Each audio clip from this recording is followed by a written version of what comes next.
are coming to study to the UK and now you need to apply for the UK visa, but it just seems like a never-ending task. Well, I came to University of Manchester last year and I had to go through the same process.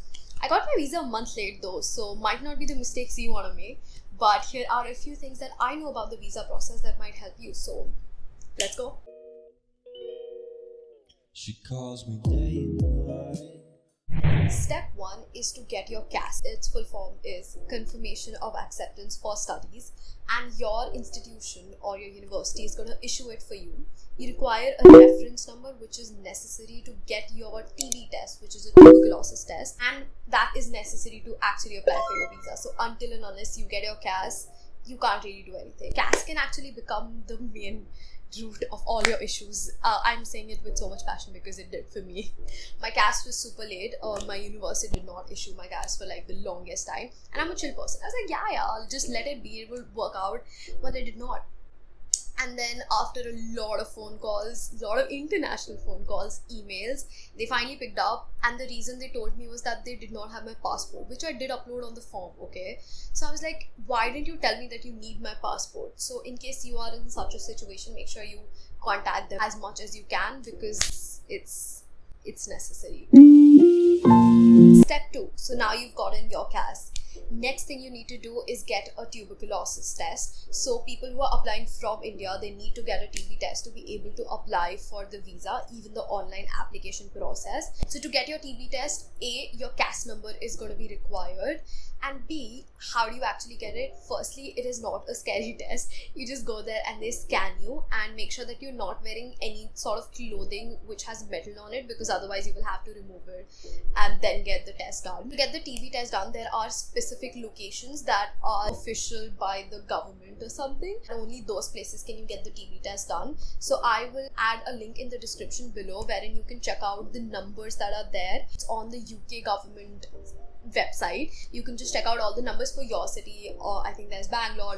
I got my done in Lucknow. So you basically call them up, you tell them you need to book an appointment, go to the center, they take your scanning or whatever, then you have to wait for like a couple of hours, and then they give you the certificate and everything, and you're good to go with the TB test. Keep the certificate with you and also the result. Step 3 is completing your online application. So now you have your CAS, your TB test, you can finally apply for your visa so that you can get the appointment soon. You basically go to the website. I will again link the website below.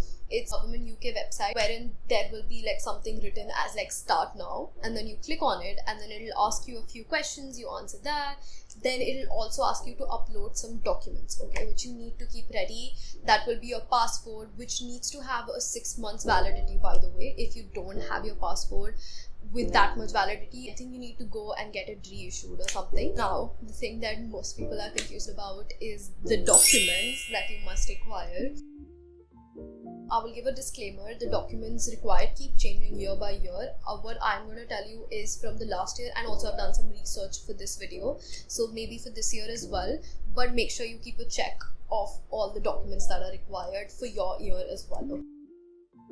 Starting with your financial documents. So UK, okay, that's a bit complicated, but you need to show that you have funds that are going to be required for at least one academic year, that is 9 months of your studies. Okay, I will read a quote that is directly from the website. Again, the link will be in the description. You need enough money to pay for your course for one academic year. The amount you need to pay will be on your CAS. So if you go to your CAS, I think at the bottom they write the fees amount or something. That's the amount you need to show in your bank account. And also one important clause is that you must have this money for at least 28 consecutive days. The end date of the 28-day period must be within 31 days of the date you apply for your visa. Okay, so this is a tricky part. Make sure that you keep this in mind when you're submitting your documents. Let's say if you're taking a student loan, which might be a lot of the people, because I have received a lot of DMs asking me about the student loan. So if that's the scenario, then I think you get like a loan certificate of sorts, which you have to then upload while applying for the visa itself. So make sure that you keep that very safe with you and scan all of those documents. I use Kaga scanner if that's something that you need to know. I will also add a link in the description to the official website which has details about the student loan. You will also have to show your English proficiency, which can be done through IELTS or TOEFL. You can just search up on Google. If you can, then go give that test. In my scenario, I did not give that test. I applied to university without IELTS and I just told them my English marks. So I got a 99 in class 12. They were quite okay with it. They did not require it. However, you'll have to show it to the visa office that the university is okay with taking you without the IELTS. So I wrote an email to the university and asked them to send me an email confirming that they do not require any English proficiency test from me, and then they wrote back to me and I took a screenshot of that mail and attached it with the application. Another thing is your academic qualifications. You will have to attach your transcripts with the application. I'm sure you've already used that for your university, so you'll have that ready. You get it officially done from your school. So if you are under 18, then you actually require parents' consent. So that might be, let's say, a letter which you scan wherein your parent is officially saying that they're okay with you applying for the visa, living in the UK. I will attach a link in the description wherein all of this is mentioned. So make sure if you're under 18, which might be a case with a lot of you, you have your parents' consent to go study. I'm sure you're not just going without your parents' consent, right? Right? Anyway. Another thing that I had to attach is my living situation. I lived in a uni accommodation for the first year, so even before the whole caste situation, I had gotten an acceptance from the uni accommodation. So I had like a sort of email which mentioned that this is when I can move in, this is the amount that I have to pay to them. So I just clicked a screenshot of it and attached it on my application. I know a lot of you guys might not have your living situation figured out. I think there might be a way to not have to put it, upload it on the website. So do check it out on the UK government website. Then you require your birth certificate. Now the tricky part with birth certificate is, in case your birth certificate is in Hindi or any other language, then you have to get it translated to English. That's not the toughest part, but you also have to get it signed by a notary again. I'm sure you can find some government official wherein you can get it signed.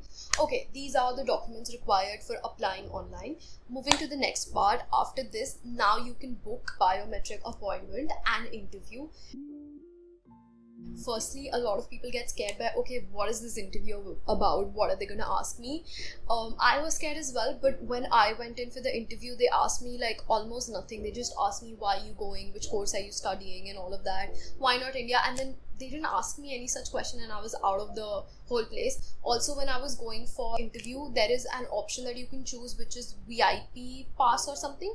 In that scenario, you won't have to wait in the line for too long. You can just go, and there's an air conditioned room where you can sit. So I don't know if it was because of that they did not ask me many questions, but I don't think generally also they do. So don't get scared about the interview. It's just they're just verifying that you are a human, I suppose, and you actually want to go, and why you want to go. You're not doing some illegal activity, I suppose. I think offices in Mumbai as well, Mumbai, Delhi, I think in Bangalore as well. You can find the list, but I went to Delhi. I also took a thick folder of all the documents over there, and by the way, they did not even check the documents, but I know in some cases they do check it, so it's better to just take them instead of guessing if they're going to check it or not. Here are a few documents. So I have a sort of list. These are the documents that I carried to the VFS office in Delhi. Okay, so there's an appointment sheet, a documents checklist, as well as a visa form, which you can find on the website of VFS Global, which you can print from there itself. I'm sure you must have also received an email with these details as to where you can find these. And you also need to print out the visa fees receipt and the IHS receipts. These you must have received in your email, and you can print out the email itself. You also need to take all your passports, the current one as well as the previous ones, 2 passport size photos, caste letter which should be printed. If you've given IELTS or TOEFL, a copy of the result of the proficiency test, all academics, the original transcript as well as the photocopy of 10th and 12th. Bank documents, again, original as well as a photocopy of the same. The bank documents that you have uploaded while you were applying online through the portal, okay? Your TB test sports certificate. And if you're under 18, then there needs to be a consent form or something which your parents have written. And lastly, the birth certificate, if that's applicable, the original, and take a photocopy as well. Moving on to the next part, now what? You've given the interview, what after that? Firstly, there are two types of visa processes that you can choose apart from the normal one. So the normal visa process, it generally takes like 3 to 4 weeks for your visa to arrive, but you can also get a priority visa which costs £250 as of now, or you can get a super priority visa. So with priority visa, you can get it within a week. However, in super priority visa, I think you can get it in the next day itself, which is insane. It also charges £956, so it's a good amount. Only go for it if you genuinely need it. I wish I had gone for the priority visa because I got my visa 2 months after I gave the interview, and October 10th was the last day to reach the university, and I reached the university on October 9th. So while you're applying for the visa, you can choose two options. Either you can get it delivered to your place, or if you live in the same city, you can just go and collect it. Some confusion happened with me as well, because they messaged me saying that the visa has been dispatched. So I was waiting at my house hoping that it would reach, and then later I got to know that it did not get dispatched. I had to collect it from there. So a lot of confusion. Want another video of my whole visa story? That's quite intense, I would say. Just comment below and I'll create a video on that as well. But lastly, remember when you get your visa, on the date it will say, I think the expiry will be a couple of months from that specific date. Don't worry, that does not mean you have to come back to India. Once you're in the UK, you will get a BRP. That's Biometric Residence Permit, and that is something that you will be using from then on to actually enter UK itself. Those are all the things that I wanted to mention. Thank you so much for watching the video. I hope that was helpful. In case there's any extra information that you feel like I might have left, please put it in the comment section below. That might help someone else who's applying for the visa itself. One thing that you need to focus on is that time is of the essence. Do not leave it to the last at all. As soon as you get your CAS, apply with the online application, take the interview as soon as possible. Even if you have more months, which is not the case most of the times, don't wait for it. Okay, just apply as soon as you can. If you're not getting the CAS from university, email them, call them, do whatever. Do not get it delayed. I'm telling you from my personal experience. Okay, listen to me. And I hope you have a great journey, and maybe see you in UK. Alright, bye bye. Bye Delhi. No light. Brilliant. If you found the one, you should never give her up. I think it's the way life changes when in love, yeah.